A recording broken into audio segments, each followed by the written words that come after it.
Mister Jalal Khan. সারা পরি surprise. তুমি এ বাড়িতে কেন এসেছো?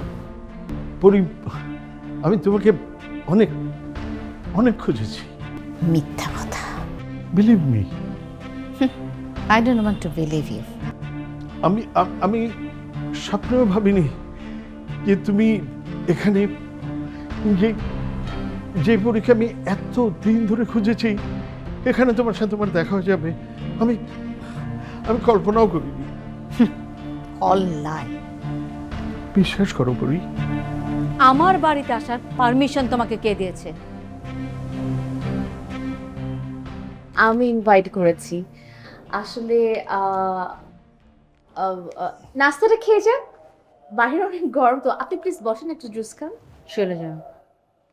Just now please.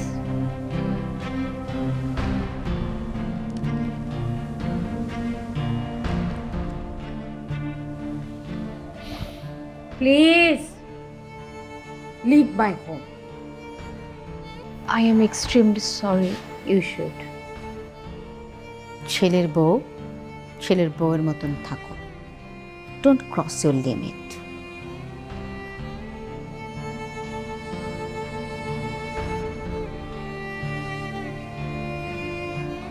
মৌসু মামা, জালাল খান কে? কোন জালাল? ও জালাল খান। জালাল খান বড় সাহেবের বাড়ির এক মুরব্বী, আত্মীয়।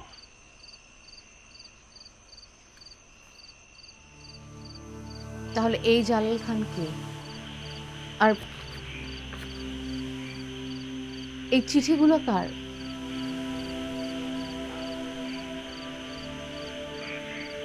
তুমি সব দেখে ফেলাইছো মা? মজনু মামা, আমাকে সত্যিটা বলুন। জালাল খান ম্যাডামের ছোটবেলার বন্ধু, দুজনই খানদানি পরিবারের, খান আর সৈয়দ পরিবার।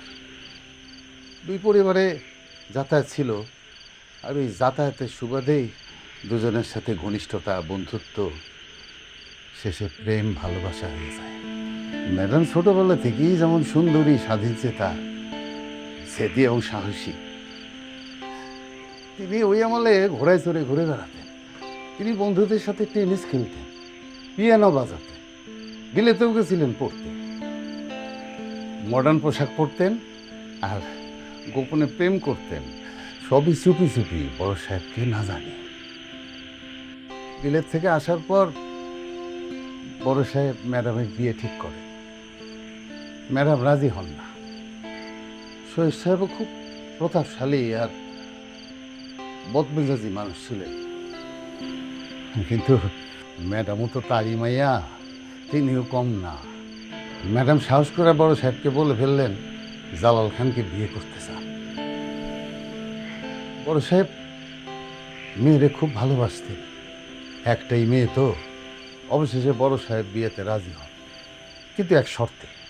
তিনি বলেন যে সব কিছু গুছিয়ে যদি আজকের মধ্যেই বিয়ে করে তাহলে এই বিয়ে হবে।